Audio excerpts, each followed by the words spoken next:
চন্দ্র বেশ আনন্দে দিন যাচ্ছিল, সুখেই দিন যাচ্ছিল, কিন্তু জানবেন চিরদিন কাহারও সমান নাহি যায়, কখনো দুঃখ কখনো সুখ, এটা নিয়েই তো আমাদের জীবন।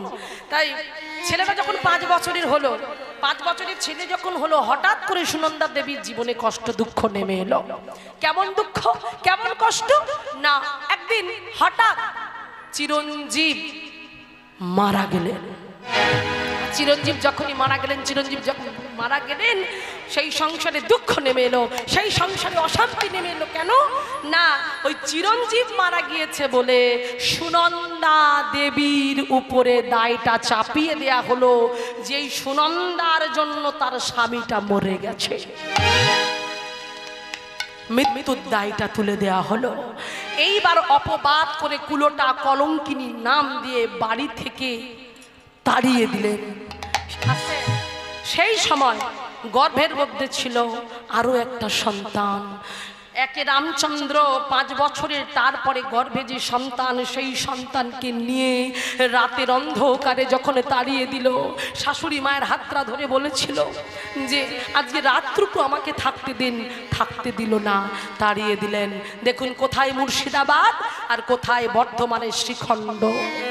সেই রাত্রিবেলা 5 বছরের ছেলে হাতে ধরে গর্ভের সন্তানকে নিয়ে ধীরে ধীরে একাকী সেই মুর্শিদাবাদ থেকে আসছে বর্ধমান শ্রীখণ্ডে। ও মায়েরা, মেয়েদের তো 2টো বাড়ি গো, একটা শ্বশুর বাড়ি একটা বাপের বাড়ি।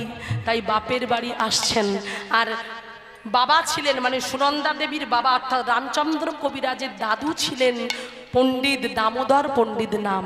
আর দামোদর পণ্ডিত ছিলেন শাক্ত মতে দীক্ষিত, মা কালীর পূজা করতেন। তাই সকালবেলা উঠে মায়ের আরতি করছেন, মায়ের পূজা করছেন, মায়ের নাম করছেন, সুন্দর করে জবা ফুল তুলে মায়ের চরণে দিচ্ছেন। দিতে দিতে বলছে, কি ভাব দেখুন, মাকে ডাকছে, মা, মারে তুই তো জগৎ জননী রে। আহা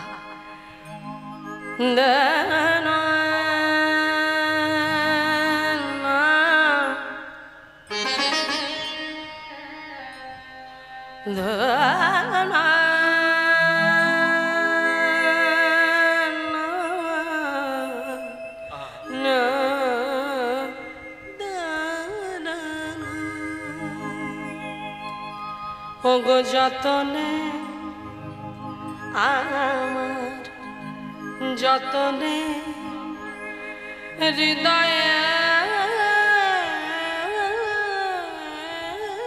রেখো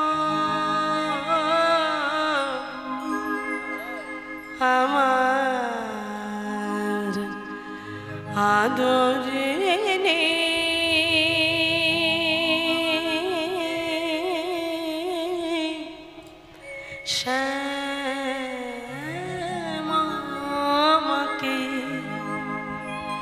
যতনে হৃদয়ে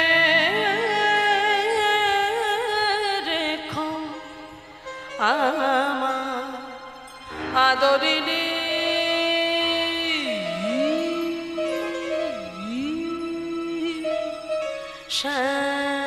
শ্যামাকে মনে তুই দেখ, যতনে হৃদয়ে রেখো আদরিনী শ্যামাকে। আহা কি বলছে দেখুন, প্রত্যেককে বলছে হৃদয় চোখ বন্ধ করে উপলব্ধি করবেন, হৃদয় সিংহাসনে আপনি মাকে বসান, ভগবানকে বসান, আপনার যে প্রিয় আপনি মাকে বসিয়েছেন, তবে যত্ন করে বসাবেন। কোথায় বসাবেন? হৃদয় সিংহাসনে বসাবেন। চোখ বন্ধ করবেন, জ্ঞান নেত্র খুলে দেবেন। কে কাকে দেখতে বলছে? বাইরের লোক যেন দেখতে না পায়। দরজা জানলা বন্ধ করে ভজন করতে গেলে দরজা জানলা বন্ধ করে দেবেন, কারণ একটা টিকটিকেও যদি টিকটিক করে শব্দ করে ভজন নষ্ট হয়। সেই জন্য বলছে, মনে তুই দেখ, আরে আমি দেখি, মন তুই দেখ, আরে আমি দেখি, আরে যেন না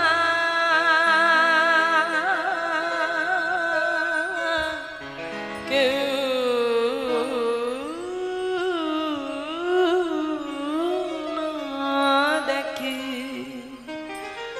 যতনে হৃদয়ে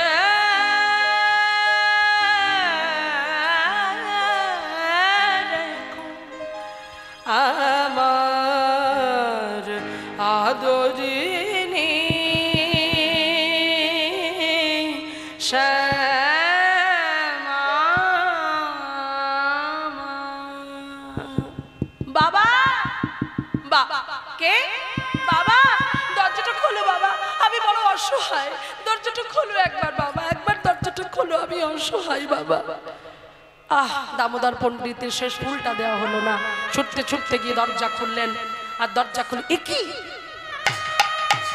সুনন্দা তোর কি অবস্থা ভিতরে মা একই দাদু ভাইকে সঙ্গে নিয়ে কি হয়েছে মা বাবা বাবা তুমি আমাকে আশ্রয় দেবে তো বাবা আমাকে তাড়িয়ে দিয়েছে বাবা তুমি জানো বাবা তোমার জামাই চলে গেছে বলে তার মৃত্যুর দায় আমার উপরে চাপিয়ে দিয়ে আমাকে বাড়ি থেকে বের করে দিয়েছে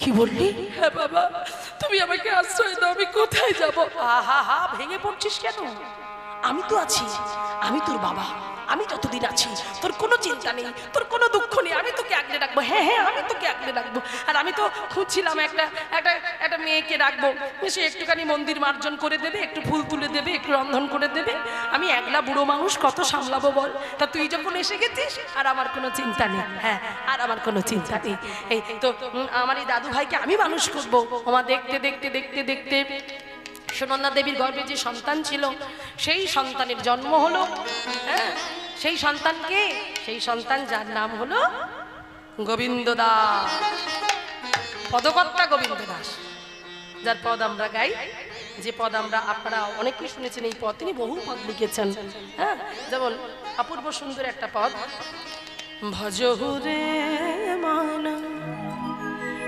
শ্রীনন্দের নন্দনা অভয় চরণার বিন্দরে দুর্লভ মানব জন্ম সঙ্গ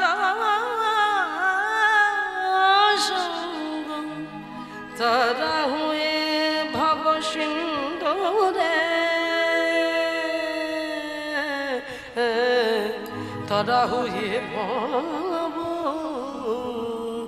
সিন্ধুরে গোবিন্দ দাসের পদ অপূর্ব সুন্দর পদ হ্যাঁ সেই যদি আমার সময় থাকে আরো একটা পদ আছে যাই পদ রহিয়া রহিয়া গোবিন্দ দাস ঠাকুরের পদ অপূর্ব সুন্দর পদ সেই পদটি যদি সময় থাকে আমি গিয়ে যাব তো দেখুন সেই গোবিন্দ দাস যিনি পদকর্তা ছিলেন তারই জন্ম হলো দাদুর কোলে ছোটবেলা থেকে আদর খেতে খেতে বড় হচ্ছে হ্যাঁ ভগবানের প্রতি কি বিশ্বাস ভগবানের প্রতি প্রেম তো একদিন ছোট গুড় গুড় করে হাঁটতে শিখেছে দাদুকে বলছো দাদু তুমি কার পূজা করো গো হ্যাঁ এই তুমি কার পূজা করো হ্যাঁ বলছে আমি তো মায়ের পূজা করি জানি দাদু ভাই মা আছে না আমি আছি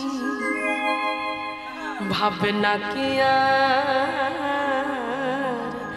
আছে আমার মা আছে ভাবনা কি আছে আমার এই দাদা জানিস মা ছিল আর আমি আছি ভাবনা কি আর আছে আমি মায়ের হাতে খাই পড়ি আমি মায়ের হাতে খাই পড়ি আমার মা নিয়েছে আমার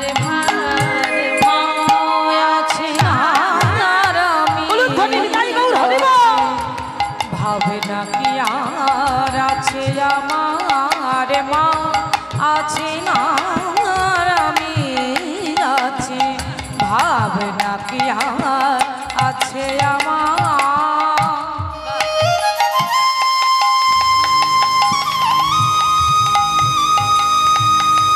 ওই ছোট্ট ছেলেটাকে কোলে বসিয়ে দেখাচ্ছে মায়ের রূপ দেখ দেখ জগৎজননী মা প্রণাম কর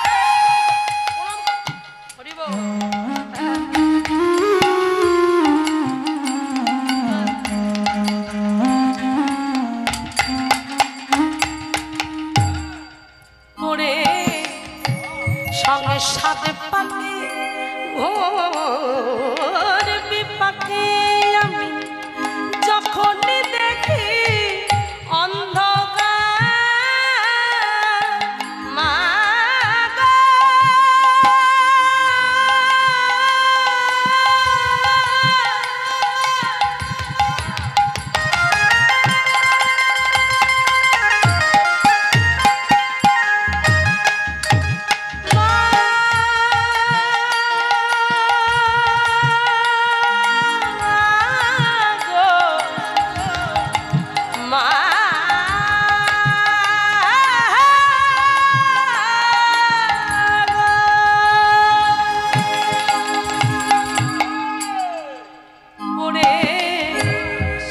সাত পাকে, হ্যাঁ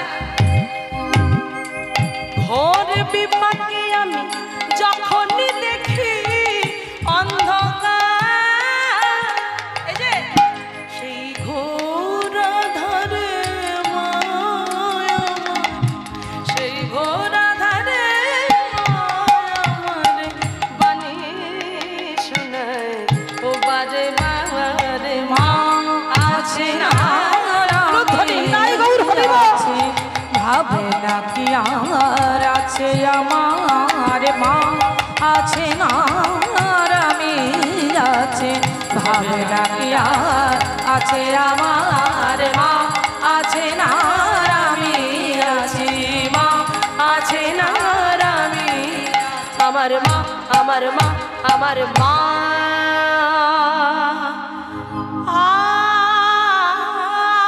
আছে না আমি আছি, ভাবনা কি আর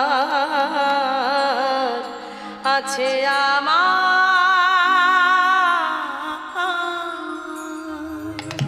জয় মা জয় মা।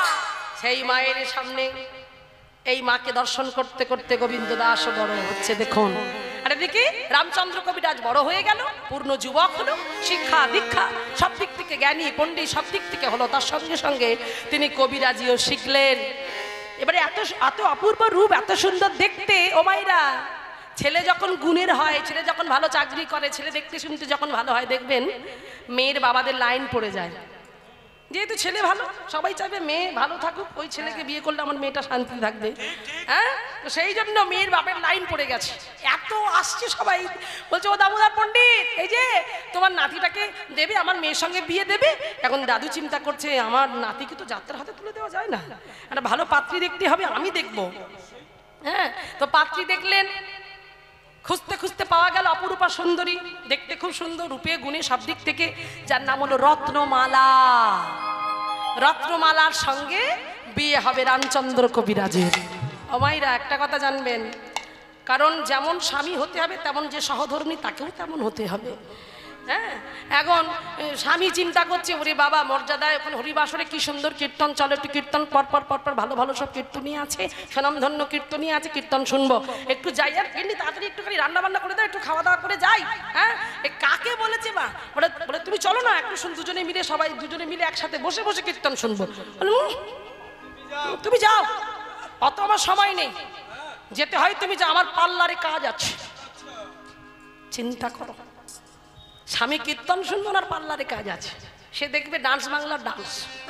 হ্যাঁ, তাহলে কিরকম হবে? স্বামী যদি পূর্ব দিকে যায়, আজ স্ত্রী যাচ্ছে কোন দিকে? পশ্চিম দিকে, তাহলে কি করে হবে? ধর্মের পথে কোনোদিন এগোনো যাবে না। সহধর্মিণী তাকে বলে যে স্বামীকে ধর্মের পথে এগিয়ে দেয়, সেই তো সহধর্মিণী। আর রত্নমালা এমনই একজন স্ত্রী, আহা, যার গুণের কথা কি বলবো। তো দেখুন, আজকে শুভ দিনে শুভক্ষণে রত্নমালার সঙ্গে রামচন্দ্র কবিরাজের বিবাহ সম্পূর্ণ হলো। এবার যখন বিবাহ সম্পূর্ণ হলো, এইবারে বিয়ের পরে যেটা হয় বিদায়ের পালা, বিদায় নেবার যাবে। এবার দেখুন, রামচন্দ্র যেখানে বিয়ে করেছেন, শ্বশুরবাড়ি যেখানে হয়েছে, সেটা আবার কোথায় দেখুন, সেটা হচ্ছে রামচন্দ্র কবিরাজের জন্ম ভিটা, পৈতৃক ভিটা যেখানে ছিল মুর্শিদাবাদ, ভগবানগোলা থানার অন্তর্গত বুদ্রি গ্রাম। ওই বুদ্রি গ্রামের পাশের গ্রামে বিয়ে হলো রামচন্দ্রের। এইবার ওখান থেকে বিয়ে করে ফিরছে, কোথায় ফিরবে? দাদুর বাড়ি যেহেতু থাকে, মামার বাড়ি, সেই জন্য ফিরছে ওই বর্ধমান শ্রীখণ্ডে পালকিতে করে আসছে। আর ওই পালকিতে করে আস্তে আস্তে আস্তে আস্তে আস্তে আস্তে আস্তে আস্তে এবার পালকি যাচ্ছে, বাদনা বাদ্যি যাচ্ছে সঙ্গে সঙ্গে, সেই পালকিতে বর বউ দুজনে আছে। হ্যাঁ, আর এমন সময় বাবা, ওই যে শ্রীখণ্ড, বর্ধমানের শ্রীখণ্ড, ওই যে যেতে গেলে কাটোয়া, কাটোয়া যে গঙ্গাটা পেরিয়েই একটা গ্রাম, যেটা হলো জাজি গ্রাম। সেই জাজি গ্রামে একটা বৃক্ষের তলায় বসে বসে পাঠ করছিলেন, পাঠ কীর্তন করছিলেন, ভাগবত পাঠ। তিনি কে? শ্রীনিবাস আচার্য ঠাকুর। এই শ্রীনিবাস আচার্য বলেছিলাম কে বলুন তো? জন্ম নিয়েছিলেন মহাপ্রভু দ্বিতীয় কলেবর। মহাপ্রভু বললেন আমি হব শ্রীনিবাস আচার্য। আর গদাধর কে হলেন? রামচন্দ্র কবিরাজ। আর নরোত্তম নিতাই চাঁদ নরোত্তম হলেন সেই শ্রীনিবাস আচার্য। আজকে বৃক্ষতলায় বসে বসে আজকে তিনি ভাগবত পাঠ করছে আর এদিকে হুনহুনা হুনহুনা করে যাচ্ছে। পালকি চলে হুনহুনা হুনহুনা, পালকি চলে হুনহুনা হুনহুনা। এবার যখন এই পালকি যাচ্ছে বাদ্যি বাজনা এত বাজছে, পাঠ এই এখানে কীর্তন হচ্ছে, যদি এখান থেকে বাদ্যি বাজনা যায়, হ্যাঁ এই বাজনা যায়, ব্যাংক পার্টি বাজনা যায়, তাহলে কি হবে? ভালো লাগবে কি? হ্যাঁ আরে প্রভুজি আপনি, গুরুদেব আপনি পাঠটা বন্ধ করুন, এরা চলে যাক, ভালো লাগছে না, শুনে সুখ হচ্ছে না, তো এরা চলে গেলে তারপর আপনি শুরু করবেন। এবার দেখুন ওই যাচ্ছে, যেতে যেতে যেতে যেতে যেতে যেতে যেতে যেতে এমন সময় দেখবে তো দেখবে শ্রীনিবাস আচার্যের লক্ষ্য পড়ে গেল। খুব চেনা চেনা মনে হয়, খুব চেনা চেনা মনে হচ্ছে। কাকে? নতুন বর। ওই যে বর যাচ্ছে ওকে দেখে চেনা চেনা মনে হয়। বললেন এ কি? ওইখান থেকেই বসে বললেন এর তো সংসারী হবার জন্য জন্ম হয়নি, রাধা গোবিন্দের চরণ সেবার জন্য জন্ম হয়েছে, এর তো সংসার করার জন্য জন্ম হয়নি। যেই কথাটা হলো, শুনে শুনে চলে গেল কে? রামচন্দ্র। শুনে চলে গেল, বাড়ি এলো, স্ত্রীকে নিয়ে বাড়ি ফিরলো, বিয়ে হয়ে গেল, ওমা খাওয়া দাওয়া শেষ, বউ ভাত, হ্যাঁ ফুলসজ্জার রাত আসে। সেই ফুলসজ্জার রাতে হঠাৎ রামচন্দ্র কবিরাজ পাশে বসে আছে, কার না? স্ত্রী রত্নমালা। আর রত্নমালা যখন কোলে বসে আছে, ঠিক এমন সময় কি হলো? তো আজকে দেখুন এইবারে পাশে বসে বলছে রত্নমালা, মায়ের এই জায়গাটা মন দেবেন, রত্নমালা একটা কথা শোনো। কি স্বামী? আচ্ছা আসার সময় তুমি এক বাবাজিকে দেখেছো? আমরা যখন ফিরছিলাম গাছতলায় এক বাবাজি বসে বসে পাঠ করছিল। বলতো হ্যাঁ দেখেছি। বলে উনি একটা কথা বলছিল শুনেছো? আমার নাকি সংসার করার জন্য জন্ম হয়নি, আমার নাকি ভগবানের চরণ ভজন করার জন্য জন্ম হয়েছে। তখন রত্নমালা বলছে স্বামী এ তো ভালো কথা, এ তো আনন্দের কথা, তুমি রাধা গোবিন্দের সেবাও করবে আর তুমি সংসারও করবে। না রত্নমালা, দু নৌকায় পা দিয়ে কি চলা যায়?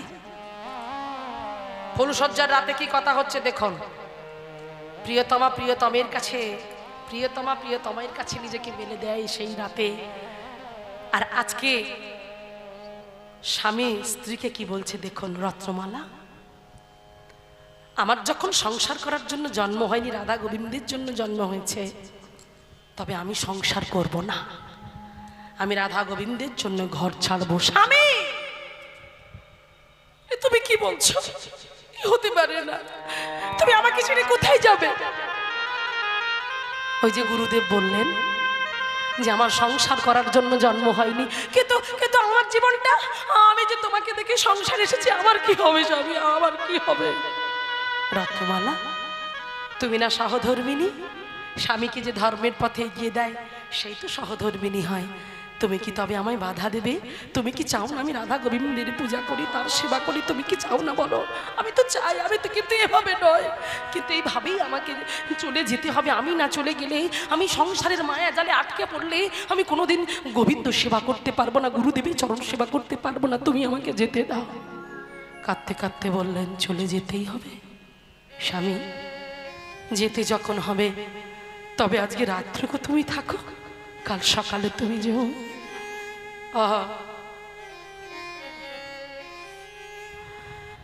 না যেও না,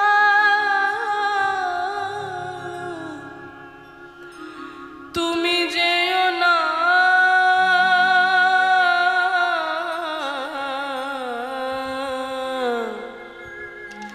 যেতে তোমায় দেব না,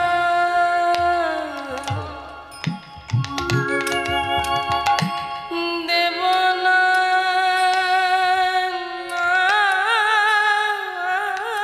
গো।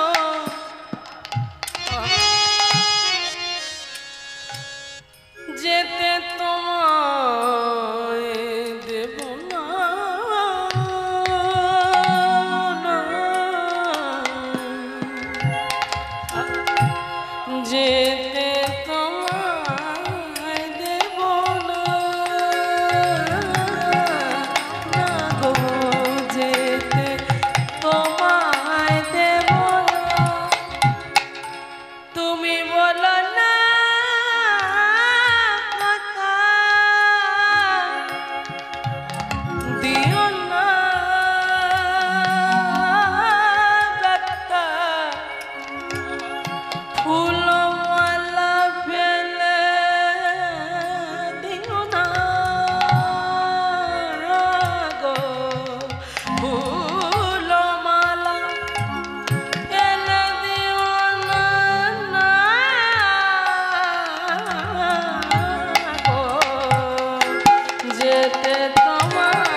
গো, যেতে তোমায় দেব না, যেতে তোমায় দেব না। স্বামী চলে গেল, তবু কোনো কথা না শুনে বললো আমাকে যেতেই হবে, আর এখন না গেলে আমাকে সবাই বলবে যে ভোগী, এর ভোগ বাসনা আছে, তাই তুমি আমায় যেতে দাও। স্ত্রীর কথা না শুনে আজকে ছুটতে ছুটতে রাতেই চলে গেল, ওই গৃহ ত্যাগ করে সোজা চলে গেল শ্রীনিবাস আচার্যের কাছে। আর ওই শ্রীনিবাস আচার্যের চরণে গিয়ে আছাড় খেয়ে পড়ল, গুরুদেব, গুরুদেব, গুরুদেব, ওই চরণে আমাকে আশ্রয় দিন গুরুদেব, আমাকে আশ্রয় দিন। কে? গুরুদেব, মনে পড়ে আমি আমি আমি আমি সেই ছেলেটা, আপনি বসে পাঠ করছিলেন, আর ওই সময় একটা পালকি যাচ্ছিল, ওই পালকিতে যে ছিল না, ওই পালকিতে যে ছেলেটা ছিল, আপনি বলেছিলেন এর সংসার করার জন্য জন্ম হয়নি, গোবিন্দ সেবার জন্য জন্ম হয়েছে। আমি এসেছি গুরুদেব, আমি এসেছি, আমাকে ওই চরণে আশ্রয় দিন গুরুদেব, আশ্রয় দিন। গুরুদেবে কবে তব করুণা প্রকাশ, গুরুদেবে কবে তব করুণা প্রকাশে, শ্রী গৌরাঙ্গ লীলা হয় নিত্য তত্ত্ব এই দৃঢ় বিশ্বাসী। আবার হরি হরি মনে গোত্র কাননে, হৃদয় গৌর প্রেমানন্দে হরি বলে গোত্র কাননে, ভূমি বদর্শন আসে, ভূমি বদর্শন আসে। তোমার চরণে ছাড়া করোনা গো, তোমার চরণ ছাড়া করুণা গো, তোমার ওই চরণে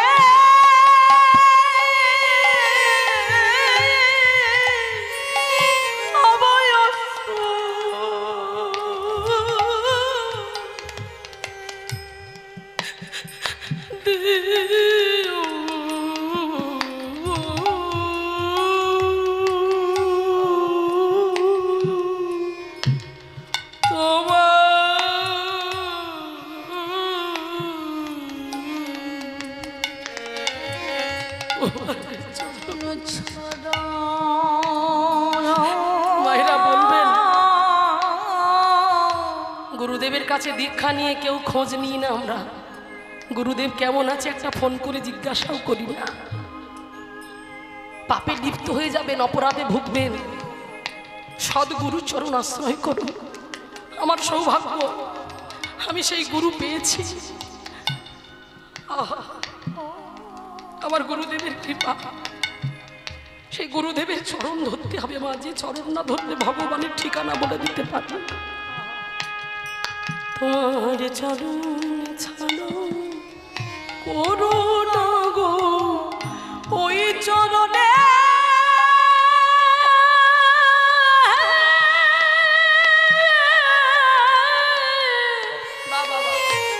আমি ওই চরণে আশ্রয় দিও, তোমার চরণ ছাড়া করোনা গো, আমার এই চরণে আশ্রয় দিও, তোমার চরণে মালার অভিলাষী নাই, তোমার চরণে সেবারি অভিলাষী, তোমার ওই চরণে আশ্রয় দিও, তোমার চরণ ছাড়া করুণা গো, শ্রী গৌরাঙ্গ লীলা হয়নি তো তত্ত্ব এই দৃঢ় বিশ্বাসে, এই দৃঢ় বিশ্বাসে। গুরুদেবের চরণ দুটো জড়িয়ে ধরে যখন কাঁদছে, গুরুদেবে কৃপা করলো, হবে হবে হবে, এর হবে, এর কৃষ্ণপদে মতি হবে। বাবা বাহ, এই তো চাই, এই আকুলতা, এই ব্যাকুলতা, প্রেম না থাকলে তো হবে না। তাই আজকে কি হলো দেখুন, গুরুদেব বলছে, ওরে অনেক দিন হয়ে গেল, শোন শোন, তুই তো একবার যা তোর স্ত্রীর কাছে যা, তার বদনটা একবার দর্শন করে আয়। মায়েরা দেখুন, এটা পরীক্ষা করলেন গুরুদেব দিকে কেমন এর মধ্যে গুরু ভক্তি আছে। বললেন না গুরুদেব, এই মন তো আমি আপনাকে দিয়ে দিয়েছি, তাই আমি কি করে যাব আমার স্ত্রীর কাছে? বললো না না, তুই যা তুই যা। গুরুদেবের কথা শুনে যখন স্ত্রীর কাছে গেল, স্ত্রী সুন্দর করে সজ্জা সাজিয়ে রেখেছে, আজকে আমার স্বামী আসছে, কি আনন্দ কি আনন্দ। স্ত্রীর কাছে গেল বটে, স্ত্রীর কাছে বসলো বটে। এইবার যখন স্ত্রীর কাছে বসলো, মায়েরা লক্ষ্য করুন, স্ত্রীর কাছে যখন গিয়ে বসেছে, স্ত্রী ভাবছে আমার মনের কথা বলবো, কিন্তু মনের কথা বলবে কি? সেই মনের কথা বলতে গিয়ে গুরুদেবের কথা বলতে শুরু করলেন। রামচন্দ্র, জানো জানো রত্নমালা, আমার গুরুদেব, এই আমার গুরুদেব ছাড়া আমি কিছু জানি না। ওই গুরুদেব কথা বলতে বলতে সকাল হয়ে গেছে, আর মনের কথা বলা হলো না। এইবার বলছে এই রে, সকাল হয়ে গেছে, এবার আমাকে তো চলে যেতে হবে। সঙ্গে সঙ্গে আর কোনো কথা নয়, স্ত্রীকে আবারও কাঁদিয়ে চলে এলো গুরুদেবের কাছে। আর যখনই গুরুদেবের কাছে চলে এলো, ওই গুরুদেবের কাছে আসার আগে রত্নমালা বলেছিল, স্বামী আমি কি নিয়ে থাকবো, তুমি তো চলে যাচ্ছ। তখন বলল, দেখো আমি তো তোমার যখন সন্তান দিতে পারিনি, তবে আমার এই ভাইটাকে তুমি সন্তান স্নেহ মানুষ করো। গোবিন্দকে কোলে দিলেন, দিয়ে এইবারে গুরুদেবীর কাছে চলে এসেছেন। গুরুদেব বললেন, কই রামচন্দ্র, ফিরে এসেছিস বাবা? বলল, হ্যাঁ হ্যাঁ গুরুদেব এসেছি, আয় আয় আয় আয়, একটু আমার পিঠে তেল মালিশ করে দে না বাবা, কতদিন তুই আমার পিঠে তেল মালিশ করে দিসনি। ঠিক আছে গুরুদেব, আমি এখনই যাচ্ছি। এই বলে তেলের বাটিটা নিয়ে তেল মালিশ করবে বলে মায়েরা যেই যাচ্ছে তেলের বাটি নিয়ে, আর এমন সময় নরোত্তম ছুটে এসে, নরোত্তম ঠাকুর ছুটে এসে ওই রামচন্দ্রের হাতটা ধরে বলল, রামচন্দ্র, ছি ছি ছি ছি ছি ছি ছি, তোমার লজ্জা করে না? তোমার লজ্জা করে না? তোমার এত বড় সাহস, এত বড় স্পর্ধা, তুমি এই তেলের বাটিটা নিয়ে গুরুদেবের অঙ্গে তেল মালিশ করতে যাচ্ছ? হ্যাঁ, কাল সারা রাত তুমি স্ত্রী সঙ্গ করে এসেছো, আর করে এসে তুমি তেল মালিশ করতে যাচ্ছ, সাহস তো কম নাই তোমার। তবে রে সঙ্গে সঙ্গে তেলের বাটিটা কেড়ে নিয়ে, পাশে ছিল ঝেঁটা, সেই ঝেঁটাটা নিয়ে ওই রামচন্দ্রের পিঠে আঘাতের পর আঘাত করতে লাগলো। তবে রে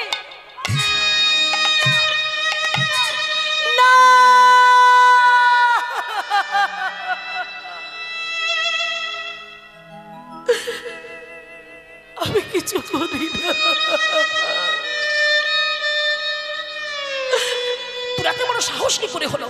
তুই এই হাত নিয়ে তুই গুরুদেবের কাছে যাচ্ছিস, তোর হাতে সিঁদুর লেগে আছে, সেদিকে তোর খেয়াল আছে? লজ্জা করে না তোর? অপবিত্র দেহটা নিয়ে, অপবিত্র শরীরটা নিয়ে তুই গুরুদেবের কাছে যাচ্ছিস, লজ্জা হয় না?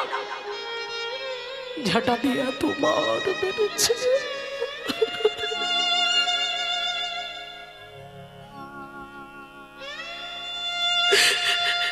ছুটে গিয়ে বলছে, ভাই তুই আমার প্রকৃত বন্ধু রে।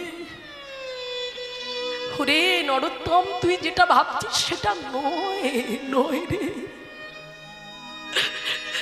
আমি গেছিলাম বটে, সকাল হয়ে যাওয়ার পরে চলে আসার সময় আমি দেখলাম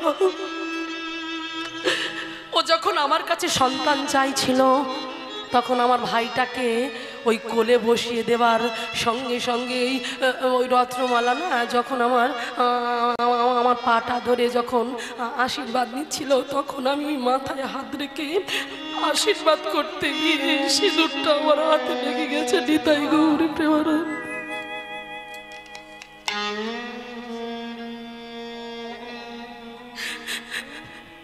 আমাকে নেই।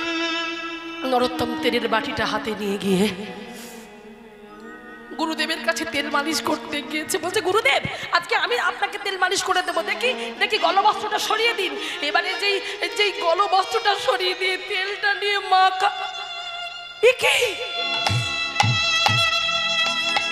দেখছে গুরুদেবের অঙ্গে ঝেঁটার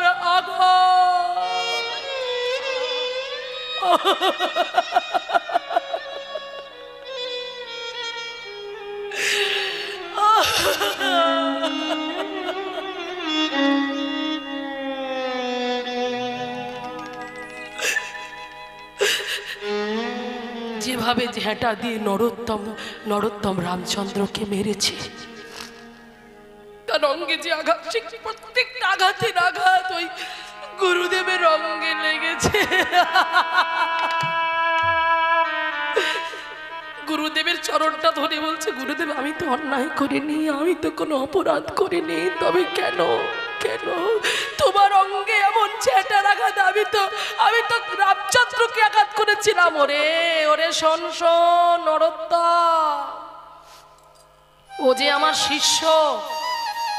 যবে থেকে দীক্ষা, গুরুদেব যখন দীক্ষা দেয় শিষ্যকে না, তখন শিষ্যের যত দুঃখ, যত জ্বালা, যত যন্ত্রণা, জড়া, যা কিছু রোগ শোক সব গুরুদেব নিজের কাছে করে নেয়। তাই আমার ভক্ত, আমার শিষ্যকে তুই আঘাত করেছিস, সেই আঘাত আমার লাগবে না। তাই ওকে যত ঘা তুই ঝাঁটা দিয়ে আঘাত করেছিস, তার প্রত্যেকটা আঘাত আমার অঙ্গে উলুধ্বনি। তাই গৌর হরি বল।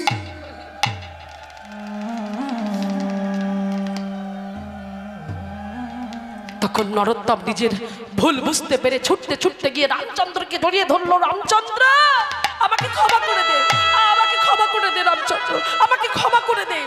এইবার নিজের মধ্যে অপরাধ বোধ কাজ করতে শুরু করলো। আর যখন সেই অপরাধ বোধ কাজ হবে রে, এই যে হাত দিয়ে আমি ঝেঁটা ধরেছি, যে হাত দিয়ে ঝেঁটা দিয়ে আমি আমার বন্ধুকে মেরেছি, না না না না না না না, আমি একটা ব্যবস্থা করতেই হবে, এর একটা বিহিত করতেই হবে। সবাই যখন ঘুমিয়ে পড়েছে, ঠিক রাতের অন্ধকারে নিচ্ছুম সবাই নিস্তব্ধ, ঠিকই এমন সময় ধীরে ধীরে রন্ধনশালায় ছুটে গেলেন। আর রন্ধনশালায় ছুটে গিয়ে নিজেই কাষ্ঠ উনানে দিয়ে আগুন ধরিয়ে দিলেন। আর আগুন ধরিয়ে নিজের এই যে হাত দিয়ে ঝেঁটা দিয়ে বন্ধু রামচন্দ্রকে মেরেছে, সেই হাত দুটো দিয়ে উনানের মধ্যে জ্বলন্ত উনানে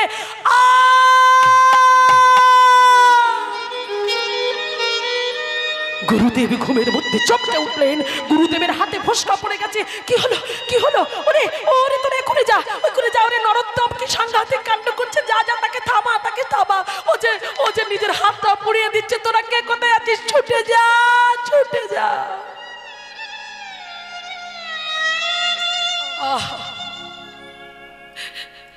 ভক্তরা ছুটতে ছুটতে গিয়ে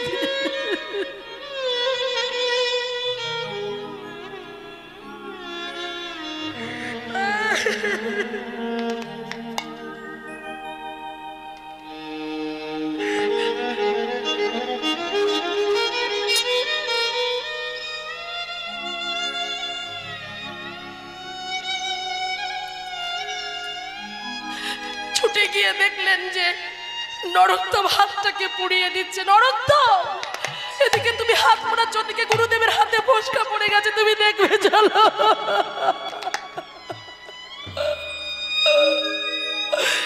ছুটতে ছুটতে চলে এসেছে, দেখছে গুরুদেবের হাতে। গুরুদেব, আমি তো আমার হাত পুড়িয়েছিলাম, তোমার হাতটা কি করে পড়লো? ওরে পাগল কোথাকার! ওরে তুই যেমন আমার শিষ্য, রামচন্দ্র আমার শিষ্য, ওকে আঘাত করলে যেমন আমার লাগে, তেমন তুই নিজের আঘাত যখন নিজেকে করছিস, ওই আঘাতটাও যে আমার লাগে।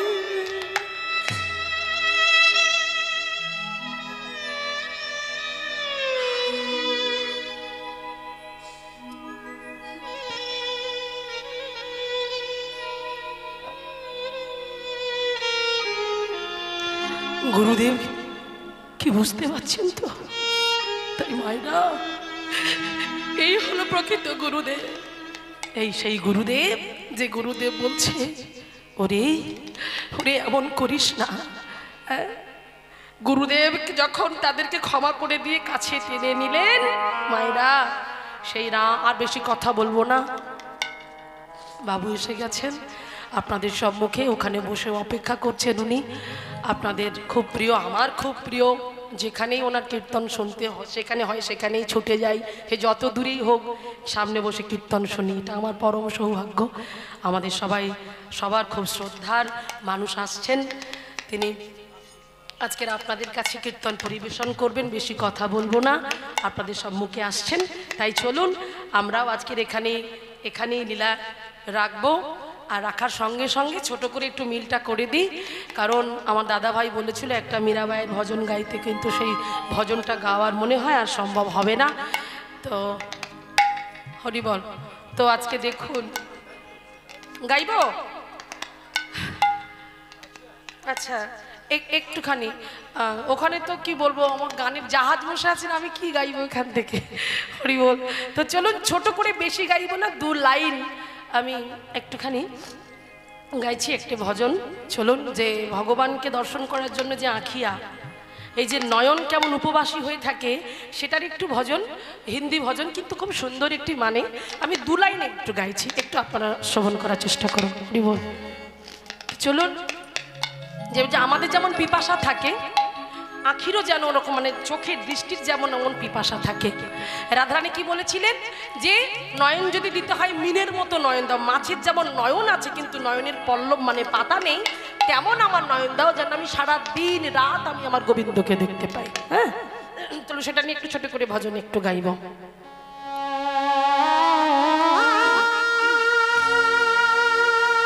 এটা হলো ধরিনি তাই গৌ প্রেমানন্দ একবার হবি।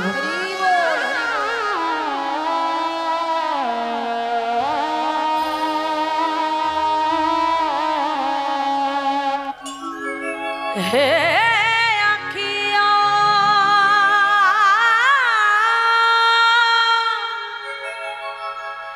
হে আখিয়া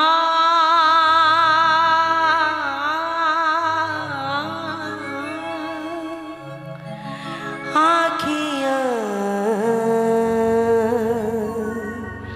হে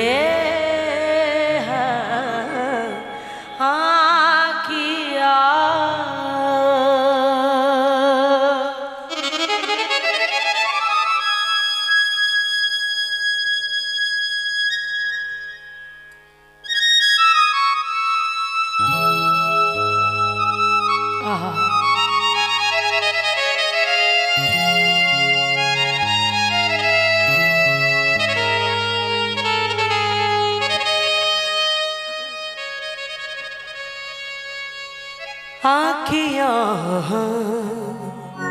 हरि दर्शन की प्यासी, आँखियाँ हरि दर्शन की प्यासी, देखियो चाँद कमल नयन की, देखियो चाँद कमल नयन की, निस दिन रहते उदासी, निस दिन रहते उदासी, आँखियाँ हरि दर्शन की प्यासी, आँखियाँ हरि दर्शन की प्यासी।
किया हरि दर्शन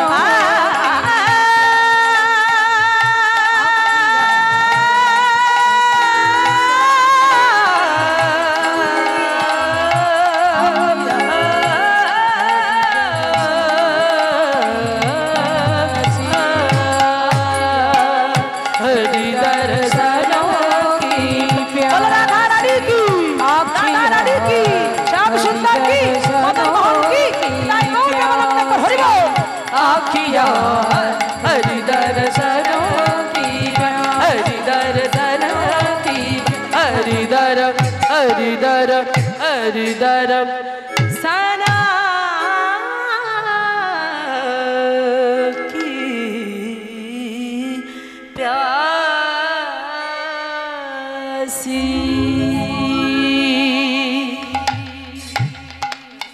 তাই আমার লীলা মায়েরা আজকে দেখুন কি সুন্দর রামচন্দ্র কবিরাজের কথা আজকে আপনারা শ্রবণ করলেন সেই লীলার মাধ্যম দিয়ে।